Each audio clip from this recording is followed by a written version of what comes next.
യേശു എന്താണ് ഈ ഭൂമിയിൽ പഠിപ്പിച്ചത്? എന്തിനാണ് വന്നത് എന്ന് ചോദിച്ചാൽ ഇന്ന് പലർക്കും അത് അറിയത്തില്ല. അതെ, ചിന്തിച്ചിട്ടും അവർക്ക് മനസ്സിലാകുന്നില്ല. യേശു വന്നത് ഒരു രോഗസൗഖ്യത്തിനായിട്ടോ അല്ല അനുഗ്രഹിക്കാനായിട്ടോ മാത്രമല്ല. യേശു വന്നതിൻ്റെ പരമപ്രധാനമായ ഉദ്ദേശ്യം സ്വർഗരാജ്യത്തെ മനുഷ്യരിൽ വെളിപ്പെടുത്തുക, സ്വർഗത്തിലേക്കുള്ള വഴി അവരെ പഠിപ്പിക്കുക, പാപമില്ലാത്ത ഒരു സ്വർഗരാജ്യത്തിൽ വസിക്കുവാൻ പാപത്തെ വെടിഞ്ഞ ഒരു ജീവിതം ഭൂമിയിൽ എങ്ങനെ ജീവിക്കാമെന്ന് പഠിപ്പിക്കാൻ, സഹമനുഷ്യരെ എങ്ങനെ സ്നേഹിക്കണമെന്ന്, സ്വർഗരാജ്യത്തിലെ നീതി നിയമങ്ങളെ മനുഷ്യരിലേക്ക് പകർന്നു കൊടുക്കുവാൻ.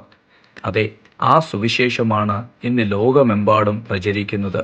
ഇതൊരു മതം സ്ഥാപിക്കാനോ ഇത് ഭൂമിയിൽ നിന്ന് ഉയർന്നു വന്ന ഒരു സുവിശേഷമല്ല. ഇത് സാക്ഷാൽ സ്വർഗത്തിൽ നിന്നും വന്നതാണ്.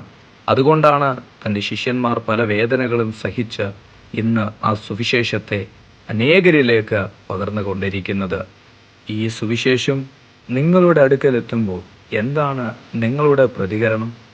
സ്വർഗരാജ്യത്തിലേക്കുള്ള വഴി നിങ്ങൾ തിരഞ്ഞെടുക്കുമോ? അല്ല, അത് നിരസിക്കുമോ?